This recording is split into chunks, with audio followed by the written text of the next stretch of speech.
사도행전 14장 6절 7절 말씀 읽겠습니다. 저희가 알고 도망하여 루가오니아의 두 성 루스드라와 더베와 및 그 근방으로 가서 거기서 복음을 전하니라. 아멘. 오늘은 이 말씀을 통하여 거기서도 복음을, 이런 제목으로 하나님의 말씀을 살펴봅니다. 거기서도 복음을. 바울은 어디서든 복음을 전했습니다. 그는 자신의 목소리를 바꾸어 다른 것을 전하려 하지 않았습니다. 바울이 이고니온과 안디옥 여러 성읍들을 방문합니다. 그들은 계몽된 자들이요 지식인들이었습니다. 바울은 그들에게도 복음을 전했고 그 결과 사도행전 14장 1절이 이렇게 말합니다. 유대와 헬라의 허다한 무리가 믿더라. 지식인들에게, 계몽된 자들에게 복음을 전했을 때 허다한 무리가 믿고 죽게 돌아왔습니다. 만일 그들에게 복음이 꼭 맞는 것이라면 루스드라의 촌뜨기들에겐 다른 것들을 전해야 하는 것 아니겠습니까? 지식인들에게 전했던 그 복음이라면 천박하고 무지한 사람들에겐 합당치 않은 것 아니겠습니까? 하지만 바울은 복음을 듣는 사람들의 사는 곳과 교육 정도에 차별을 두지 않았습니다. 그는 두 곳에 사는 각기 다른 그들에게 동일한 복음을 전했습니다. 그러자 나면서 안진뱅이 되어 걸어본 적이 없던 자가 일어나 뛰며 걷는 기적이 일어났습니다. 사도행전 14장 9절 10절을 보니까 바울의 말하는 것을 듣거늘 바울이 똑같은 복음을 전했어요. 바울이 주목하여 구원받을 만한 믿음이 그에게 있는 것을 보고 큰 소리로 가로되 네 발로 바로 일어서라 하니 그 사람이 뛰어 걷는지라. 또한 여러분은 바울이 에베소에 갔던 일도 기억하실 것입니다. 에베소는 번성한 지역으로서 특히 마술이 성행했던 곳입니다. 때문에 에베소에서 복음을 전하려면 먼저 무엇부터 시작하는 것이 옳지 않겠습니까? 미신의 어리석음에 대한 강변부터 시작하는 것이 맞지 않겠습니까? 그러나 바울은 그렇게 하지 않았습니다. 그런 식으로 해서는 안 됩니다. 바울은 오직 복음만을 전했고 예수 그리스도께서 높아지셨을 때 에베소 사람들은 자발적으로 마술적을 모아가지고 나와 광장에서 다 불태워 버렸습니다. 사도행전 19장 19절 20절이 그것입니다. 마술을 행하던 많은 사람이 그 책을 모아가지고 와서 모든 사람 앞에서 불사르니 그 책값을 계산한 즉 은 5만이나 되더라. 이와 같이 주의 말씀이 힘이 있어 흥왕하여 세력을 얻으니라.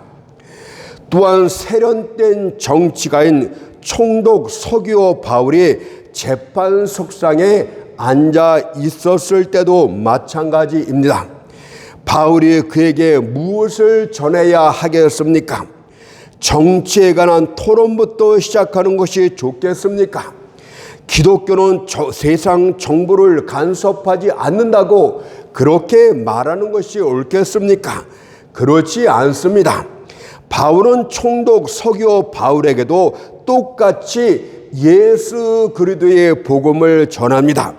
그러자 사도행전 14장 12절을 보니까 이에 총독이 그렇게 된 것을 보고 믿으며 주의 가르침을 기이히 여기니라. 마술을 하는 에베소 사람들에게도 복음을 전했고 촌뜨기 루스드라 사람들에게도 복음을 전했고 지식인들이 있던 그 사람들에게도 똑같이 복음을 전했고 정치가에게도 복음을 전했습니다. 여러분도 그렇게 하는 것이 옳습니다. 바울이 또한 아덴으로 갑니다. 아덴 사람들은 모든 족속들 중에서 가장 학식이 많고 철학적인 사람들이었습니다. 바울은 거기서도 온전한 복음 외에는 아무것도 전하지 않았습니다. 그런 음색을 바꿀 수도 있었지만 결코 그렇게 하지 않았습니다. 사람들이야 어떤 사람들이든지 간에 동일한 질병에는 동일한 처방이 필요한 법 아니겠습니까? 죄인들에겐 예수에 관한 복음이 가장 옳은 것입니다. 이제 바울이 고린도로 향합니다. 고린도 사람들은 몸가짐이 세련되고 사치스러울 뿐만이 아니라 그들의 음란한 죄악까지도 세련되었다고 합니다. 또한 고린도는 무역업의 중심지였습니다. 여러 나라의 사람들이 모여 있던 곳이었습니다. 그렇다면 무역업자들의 호감을 얻기 위하여 세련되게 다른 나라의 말을 유창하게 사용하는 것이 옳지 않겠습니까? 바울은 그렇게 하지 않았습니다. 아덴의 그리스도는 또한 고린도의 그리스도임을 그는 알았습니다. 사도행전 18장 11절을 보니까 고린도 지역에서 1년 6개월을 유하며 그들 가운데서 하나님의 말씀을 가르치니라. 이렇게 기록되어 있습니다. 바울은 어디를 가든 처음부터 끝까지 그가 행한 일은 복음을 전하는 일이었습니다. 그리고 그 복음은 어디에서 전하든 사람들의 여러 종류의 욕구를 만족시켜 주었다는 사실입니다.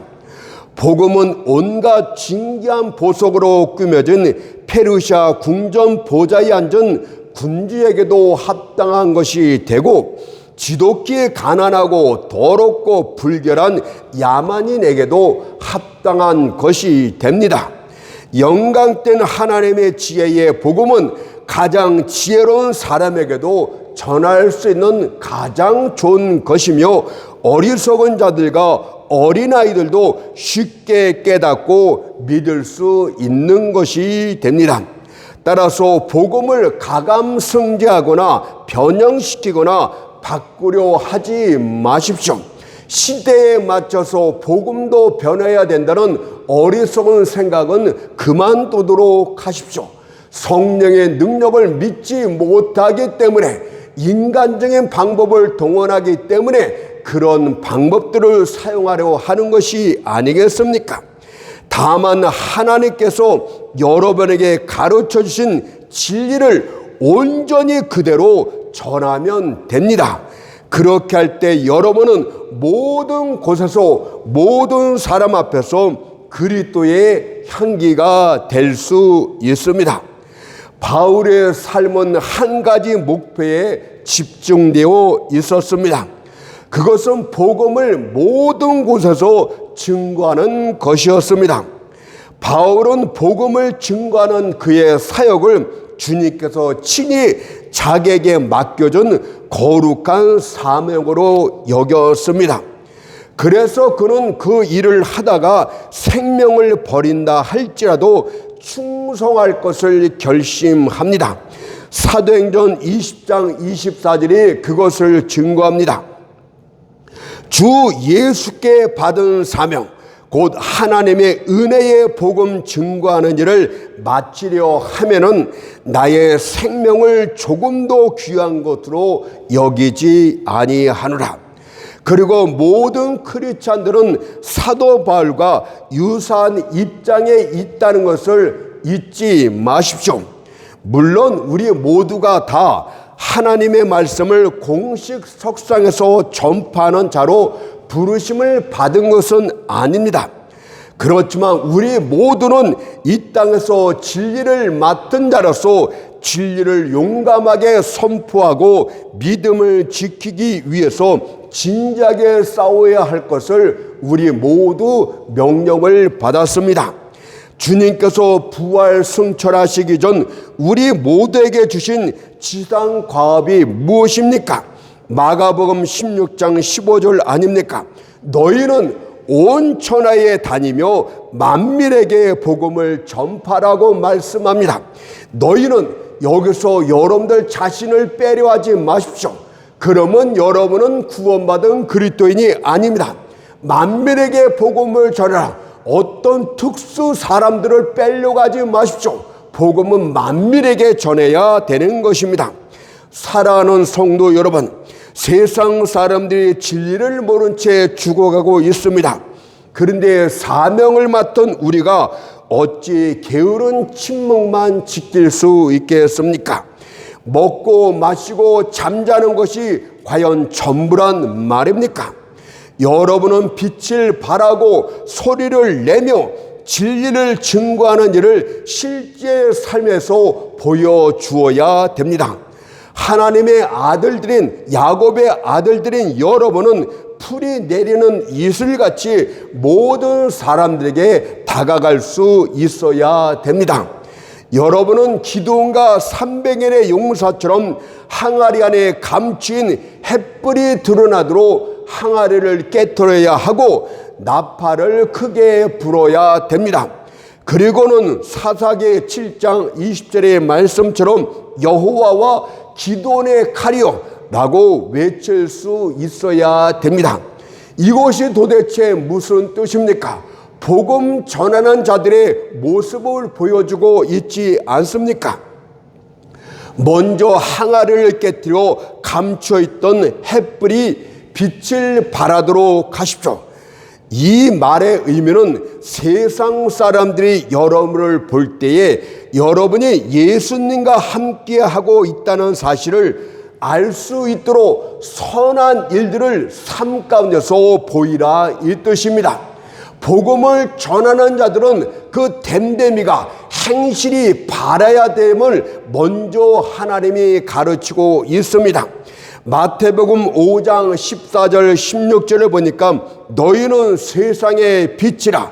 사람이 등불을 켜서 말 아래 두지 아니하고 등경 위에 두나니 이러므로 집안 모든 사람에게 비추느니라. 이와 같이 너희 빛을 사람 앞에 비추가요 저희로 너희 착한 행실을 보고 하늘에 계신 너희 아버지께 영광을 돌리게 하라. 먼저 여러분들의 착한 행실들을 사람 앞에 보이십시오. 복음을 외치기 전에 이것부터 해야 됩니다. 그래야 하늘에 계신 아버지께 영광이 된다고 말씀하고 있지 않습니까? 행실은 바르지 못하면서 복음을 전한다면 사람들이 여러분을 어떻게 보겠습니까? 하나님의 영광을 받지 못하고 오히려 수치스러움을 받을까 두렵습니다. 두 번째로는 그 다음에 나팔 소리를 내십시오.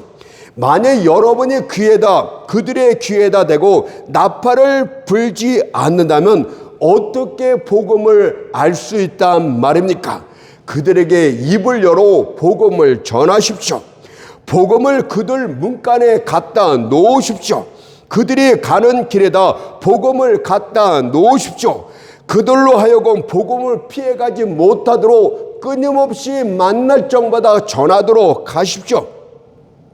그리고 복음을 전할 때는 여호와와 기드온의 칼이여 이렇게 외쳐야 됩니다. 이것은 무슨 뜻입니까? 복음을 전할 때는 여호와의 칼과 여러분의 칼이 함께 어우러질 때 복음의 역사가 일어난다는 뜻입니다. 여호와의 칼이여 이 말뜻은 무엇입니까? 하나님의 영혼을 구원한 일에 전적으로 간섭하셔야 된다는 뜻입니다. 완고한 자가 복음을 듣고 받아들일 수 있도록 하나님의 은혜를 베풀지 않으면 소용이 없습니다. 계시록 3장 7절에서 열면 닫을 사람이 없고 닫으면 열 사람이 없는 그 주님께서 완고한 자들의 마음을 활짝 열어주셔야 복음이 들어갈 수 있게 됩니다. 다음으로는 기드온의 칼이요 라고 외쳐야 됩니다. 복음은 반드시 도구가 사용되어져야 됩니다. 만약 우리가 여호와의 칼이요 라고만 하면 여러분은 게으름장애에 불과합니다. 여호와께서 자신이 선택한 자를 알아서 구원할 것이니 우리는 가만히 있으면 된다. 기도하고 기다리면 사람들이 알아서 교회 안으로 들어온다. 이렇게 말하는 것은 악한 일이 됩니다. 그렇다고 기도원의 칼이요 이렇게만 외쳐서도 안 됩니다. 이것은 성령의 능력을 의지하지 않고 인간적인 프로그램, 육신의 팔만 의지하겠다는 교만의 극치가 되기 때문입니다. 따라서 여호와의 칼이요 기도원의 칼이요 이 두 가지가 아우러질 때 온전한 복음 전파가 이루어지게 됩니다. 그렇다면 복음을 전하니라 해서 복음이란 도대체 무엇입니까? 사람들이 복음하고 복음을 전해야 되는데 도대체 복음이 무엇입니까? 바울이 도처에서 전했던 복음이 무엇입니까? 저는 그것을 아주 쉽게 말씀드리고자 합니다. 여러분들이 복음을 남들에게 전하기 위해선 공개석상에서 이 설교단에서 전하기 위해서는 반드시 두 가지를 기본적으로 알아야 됩니다. 첫째는 몇 가지 확실한 사실을 이야기하듯이 얘기해 주어야 됩니다. 그 다음에 거기서 파생된 확실한 교리 몇 가지를 말할 줄 알아야 이것이 복음입니다. 아주 쉬운 거 복음을 한번 말씀을 드릴게요. 첫째로 복음에는 몇 가지 확실한 사실이 있어야 됩니다. 그것은 바로 예수 그리스도에 대한 끊임없는 사실을 있는 그대로 전하는 것이 전도하는 것이고 옆에 사람에게 복음을 전하는 것입니다. 예수만 생각하세요. 예수에 대한 이야기만 전하는 것이 복음입니다. 다른 거 어려운 얘기하지 마세요. 그 예수에 대한 이야기를 제가 간략하게 한번 전해보겠습니다. 시간의 순서에 맞게 한번 전해보겠어요. 하나님께서 모든 사람들을 내려보셨을 때 그들이 타락하여 파멸에 이르는 것을 보셨고 그들에 대한 사랑 때문에 그의 독생자 예수 그리스도를 보내주시기로 약속을 하셨습니다. 이 진리를 전해야 됩니다. 사람들이 하나님께서 사람들을 보았을 땐 그들은 그냥 내버려두면 반드시 판멸로 갈 것을 아셨어요. 그래서 그의 독생자 예수를 보내주시고자 약속하셨습니다. 뭐 때문에? 사랑 때문이라고 말씀을 전해야 됩니다. 하나님께서 장밋빛 낙관론을 가지고 사람들의 시간이 지나면 선한 사람이 될 것이다. 절대 그렇지 않고 무한한 사랑 때문에 여러분들이 멸망하는 것을 기뻐하지 않고 그의 독생자 예수를 구원자로 보내시기로 만세전부터 작정을 하셨습니다. 그것을 요한복음 3장 16절 17절에선 이렇게 말해요. 하나님이 세상을 이처럼 사랑하사 독생자를 주셨으니 이는 저를 믿는 자마다 멸망치 않고 영생을 얻게 하려 하심이니라. 하나님이 그 아들을 세상에 보내신 것은 세상을 심판하려 하심이 아니요 저로 말미암아 세상의 구원을 받게 하려 하심이라고 기록되어 있습니다. 예수만 집중해야 됩니다. 그 다음에는 어떤 이야기를 말할까요? 때가 참에 예수 그리스도께서 하나님의 약속하신 그대로 성령의 크신 능력으로 동정녀 마리아의 여인의 몸을 빌어 이 땅에 탄생하셨음을 증거하십시오. 이것이 성육신인데 이 진리를 분명하게 뚜렷하게 얘기해야 됩니다. 우리는 첫 대표자 아담의 범죄로 자연적인 출생, 남자와 여자 사이에 태어나는 모든 사람들은 아담의 원죄가 전가되고 있습니다. 따라서 우리의 구원자가 되실 예수 그리스도가 남자와 여자 사이에 자연적인 출생을 따라서 이 땅에 오신다면 원죄를 갖고 태어난 죄인이기 때문에 우리의 구원자가 될 수 없어요. 이것도 하나님의 영원한 계획 가운데서 경륜 가운데 준비된 것입니다. 누가복음 1장 34절 35절을 보세요. 마리아가 천사에게 말하되 나는 사내를 알지 못하니 어찌 일이 있으리까? 천사가 대답하여 가로되 성령이 내게 임하시고 지극히 높으신 이의 능력이 너를 덮으시리니 이러므로 나실 바 거룩한 자는 하나님의 아들이라 일컬으리라. 여러분들, 예수님은 하나님의 무한한 사랑 때문에 약속으로 주신 것이다. 예수님의 탄생은 성육신 성령의 능력으로 동정녀 마리아의 몸을 빌어서 이 땅에 오셨다. 예수에 대해서만 증거하는 것이 복음입니다. 그 다음에는 예수께서는 흠없고 깨끗하게 하나님께 온전히 순종하는 33년의 삶을 사십니다. 그분께서 이 세상 안으로 오신 것은 여자의 몸을 갖고 몸을 빌어 이 땅에 오신 것은, 율법 아래로 오신 것은 대표자로서 율법을 대신 모든 사람들을 대신하여 율법을 온전히 지킴으로써 구원자의 합당한 자격을 얻기 위하여 그렇게 오셨다는 것을 기억하셔야 됩니다. 그분께서는 근본 하나님이셨음에도 불구하고 완전한 또한 사람이셨다는 사실을 잊지 맙시다. 따라서 그분께서는 완전한 하나님이요 완전한 사람, 이 진리도 증거해야 됩니다. 그래도 중보자 입장에서 하나님과 동등한 위치, 사람 편에선 대표자 위치에서 그분께서 중보자 역할을 감당하시고 우리의 대언자가 되시고 우리의 대표자가 되시고 우리의 제사장이 되시는 것입니다. 그리고 하나님의 미리 정하심에 따라서 배신자 유다에 의해서 팔려갔고 십자가에서 못 박혀 죽으셨습니다. 여러분들, 십자가에 못 박혀 죽은 것이 로마 병정에 의해서 되었다고 하는데, 성경은 하나님의 만세전에 준비된 계획과 예정과 예지에 따라서 하나님이 내어주셨기 때문에 로마 병정들이 그를 죽일 수 있었던 것이지, 그렇지 않으면 절대 그런 일이 없음을 명확하게 말합니다. 사도행전 2장 23절을 보세요. 그가 하나님의 정하신 뜻과 하나님이 정했기 때문에 그래. 미리 아신 대로 내어준 바 되었거늘 하나님이 내어주신 것이, 왜? 우리의 죄를 위해서는 그분은 반드시 피 흘려 주어야 되기 때문에 하나님이 내어주셨지만 그분을 죽인 자는 죄인이 또한 되는 것입니다. 그 죄값을 담당해야 또한 되는 것입니다.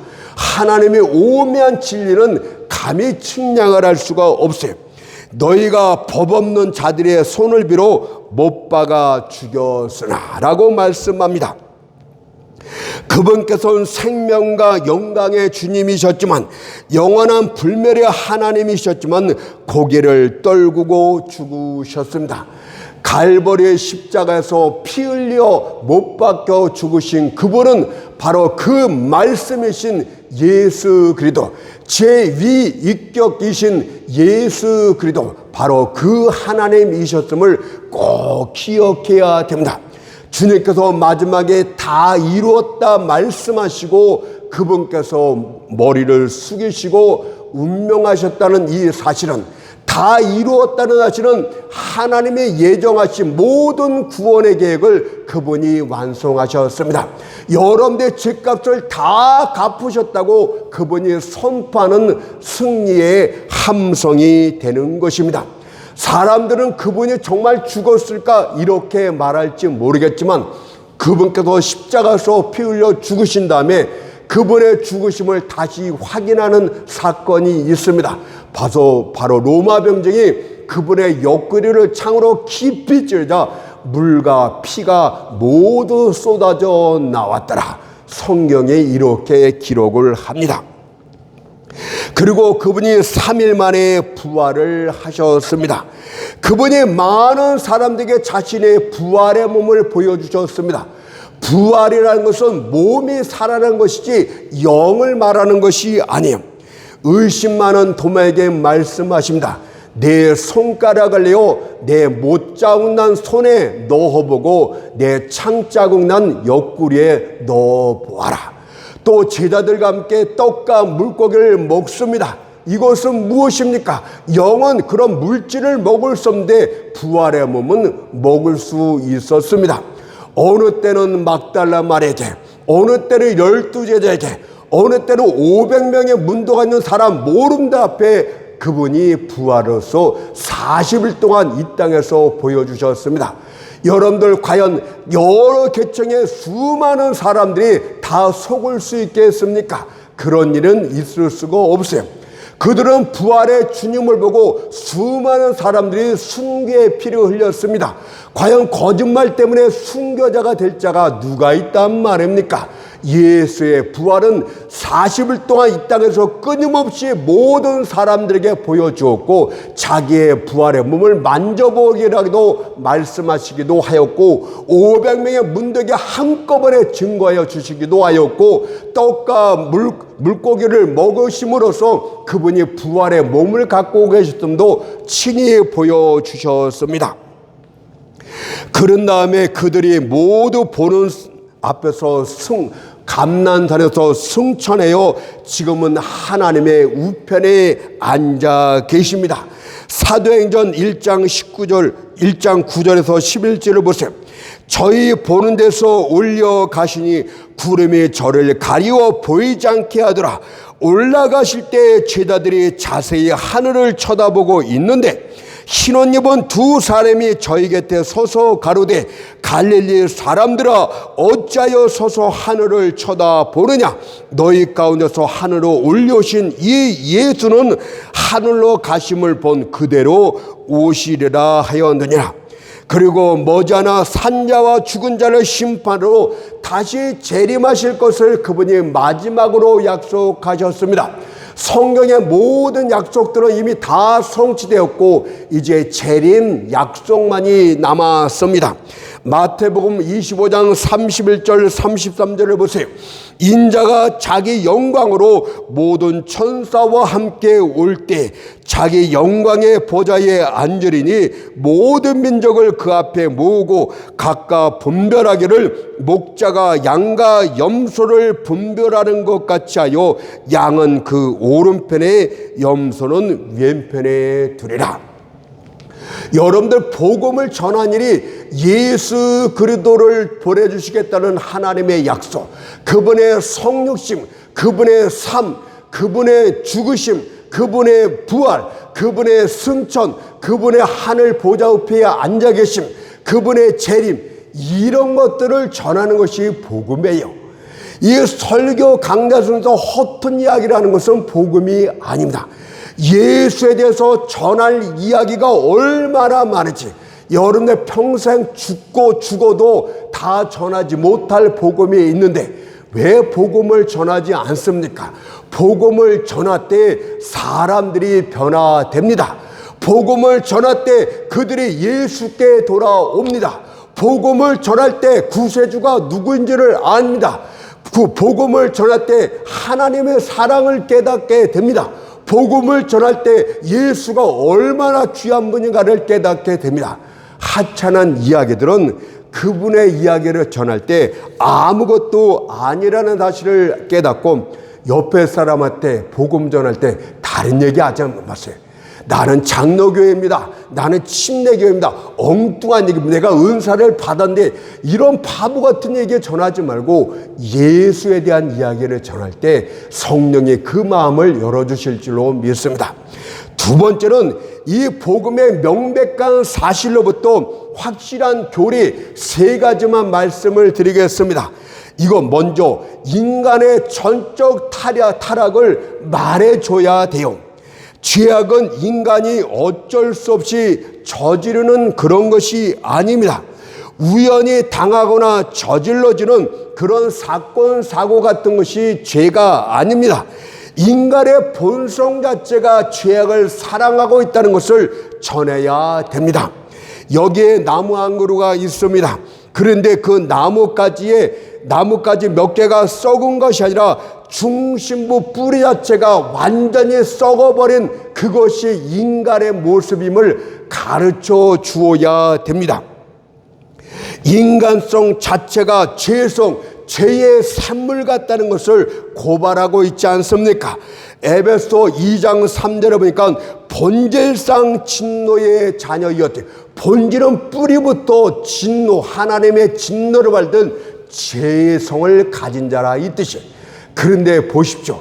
이 전적 타락을 말하지 않으면 인간들은 자기 행위를 통해서 구원에 이를 것 같던 착각을 일으켜요.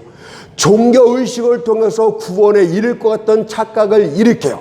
여러 가지 고행을 통해서 구원에 이를 것 같던 착각을 일으켜요. 왜? 자기 자신이 어떤 존재인지를 알지 못하기 때문에 그런 것입니다. 인간은 어떤 일에도 죄와 관련이 있다는 것을 먼저 가르쳐 줘야만 이들이 눈을 어디로 향합니까? 바로 예수에 대해서, 하나님의 구원, 그 법칙에 대해서, 구원에 대해서 눈을 향하게 되는 것입니다. 그렇다면 혹시 한두 사람 정도는 선한 본성을 갖고 태어나지 않습니까? 이렇게 질문할지도 모르겠어요. 그런데 분명한 사실은 한 사람의 예외함도 없이 모두가 다 전적으로 타락했음을 선포합니다. 로마서 3장 10절 12절에 보세요. 의인은 없나니 하나도 없으며, 에스겔은 의인 아닌가요? 다니엘은 의인이 아닌가요? 말하지 마세요. 하나님의 은혜가 없이는 의인은 없대요. 깨닫는 자도 없고 하나님을 찾는 자도 없고, 하나님이 먼저 찾아야 예수께 오는 거예요. 다 치우쳐 한 가지로 무익하게 되어 선을 행하는 자는 없나니 두 명 하나도 없도다. 인간의 전적 타락을 알릴 때 인간들이 자기 힘으로는 절대로 하나님 앞에 나갈 수 없다는 것을 알게 됩니다. 이것을 선포해야 돼요. 인간의 존엄성이 어떠니 저떠니, 헌금 많이 하면 어떠니, 순 거짓말들 아닙니까? 성경에서는 없는 이야기를 꾸며낸 것들 아닙니까?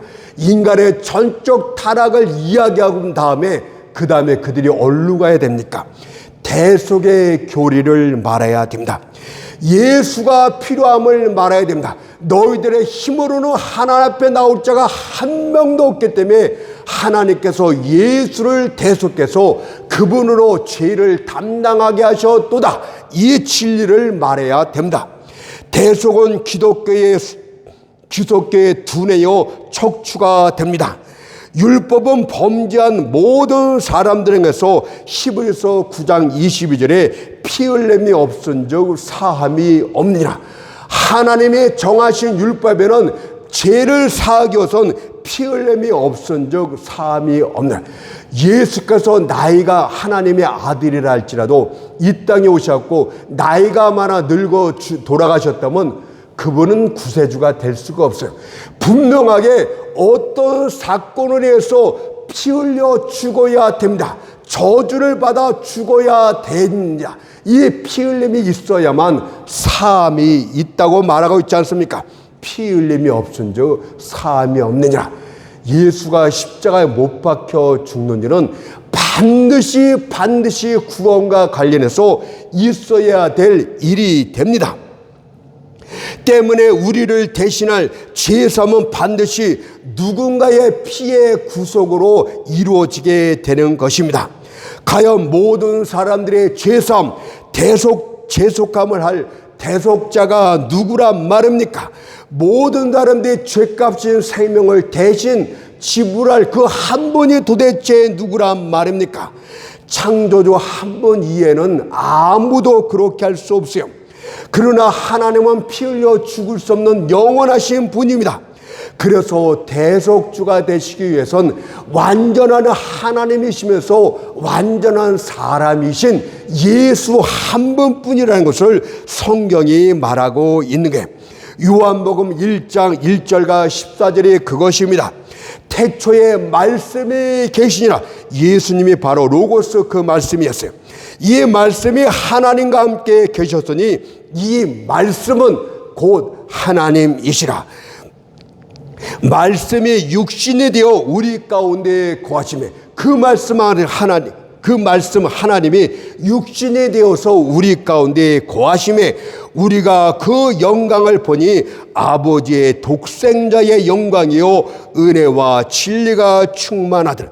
말씀이 육신이 되어 오셔갖고 사람들 가운데 우리 가운데 거하실 때 그분의 영광을 보니 아버지의 독생자의 영광이요 은혜와 진리가 충만하더라고 요한복음이 증거합니다. 십자가에 달리신 그분은 바로 제2위격 하나님이셨고 하나님의 독생자 아들이었고 그 말씀 로고스인 예수 그리스도이셨습니다. 그가 우리를 대속하기 위해서 십자가에서 우리의 죄 때문에 피 흘려 죽으셨습니다. 또 그분께서 율법을 완전히 지킴으로써 그분을 믿기만 하면 하나님 앞에 의롭다 칭함까지 받게 되어 하나님의 자녀가 될 수 있었습니다. 빌립보서 2장 8절이 그것입니다. 사람의 모양으로 나타나셨음에 자기를 낮추시고 죽기까지 복종하셨더니 그 십자가에 죽으심이라. 마지막으로는 거듭남의 교리도 말해줘야 됩니다. 이것은 성령의 역사입니다. 우리의 타락한 본성이 우리의 뿌리부터 더럽다고 말하지 않습니까? 그래서 성령께서 구원받은 자들에게 우리 안에 새로운 본성, 하나님의 성품을 닮은 새 본성을 심겨주는 것이 거듭남의 역사, 성령에 의한 중생의 역사가 됩니다. 에스겔 36장 26절 보세요.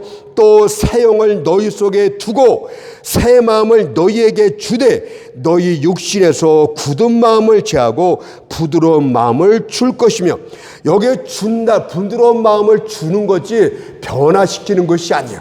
성령께서 새롭게 새 마음을 주셔야 되는 것입니다.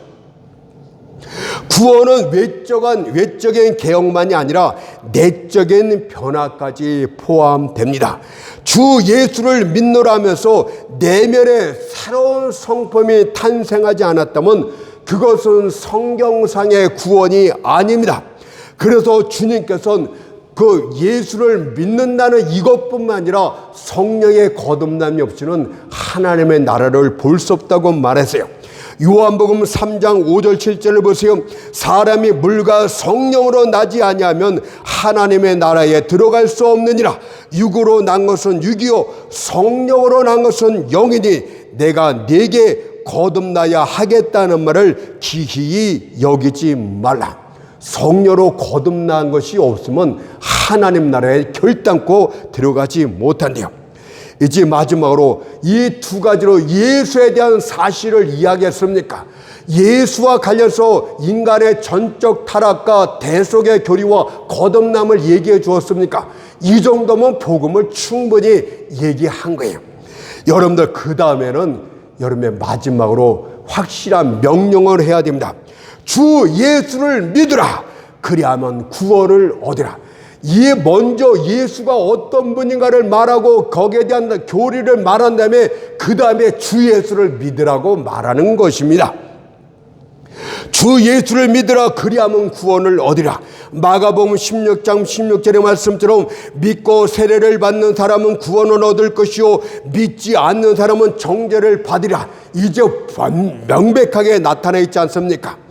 복음의 몇 가지 확실한 사실과 몇 가지 확실한 교리를 가르친 후 그들을 향해서 주 예수를 믿으라고 선포하는 것이 복음을 전하는 것이라고 말하고 있습니다. 믿음은 구원의 통로예요. 믿음은 그리스도에 대한 말씀을 들을 때만이 믿음이 생겨날 수 있대요. 로마서 10장 17절을 보세요.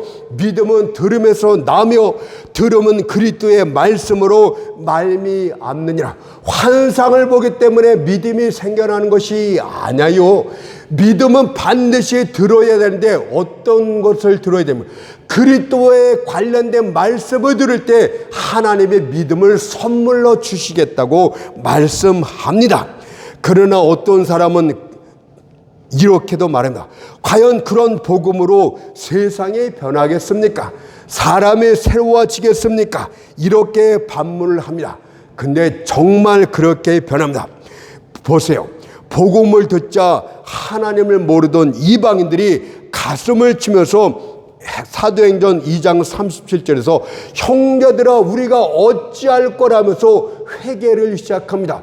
예수에서 증거를 성령의 능력을 따라서 증거하자 이런 회개의 역사가 일어났습니다. 귀신들도 복음 앞에서 두려워 떱니다. 누가복음 10장 17절에 보니까 주여 주의 이름으로 귀신들도 우리에게 항복하도이다. 마가복음 2장 19절에 보니까 귀신들도 믿고 떠오르니라. 하나님의 복음이 들릴 때 그들은 그같이 사심을 믿고 덜덜 떠내요. 복음이 선포해야 됩니다.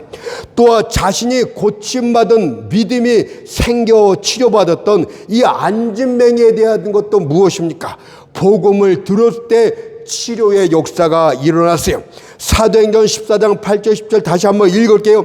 나면서 안진뱅이 되어 걸어본 적이 없는 자라 바울의 말하는 것을 듣거늘 바울이 주목하여 구원받을 믿음이 그에게 있는 것을 보고 큰 소리로 가로되 네 발로 바로 일어나라니 그 사람이 뛰고 걷는지라. 복음은 거짓과 이단들을 무너뜨릴 수 있는 공성태가 또한 됩니다. 사도행전 18장 28절을 보세요. 이는 성경으로서 예수는 그리스도라 증거하여 공중 앞에서 유력하게 유대인의 말을 이기밀어라. 말로서 거짓으로서 대적하던 자들을 성경 말씀으로 다 이겼다고 말하고 있듯이 복음을 전하고 진리의 고든 자들을 들 때 삐뚤어진 자들이 삐뚤어진 것을 느끼게 되듯이 그렇게 됩니다. 결론을 맺겠습니다. 하나님의 교회들이여 복음을 전하십시오. 복음은 하나님의 능력이요 하나님의 지혜가 됩니다. 마가복음 16장 20절 말씀 읽고 마치겠습니다. 제자들이 두루 전파할세 주께서 함께 역사하사 그 따르는 표적으로 말씀을 확실히 증거하시느니라. 아멘.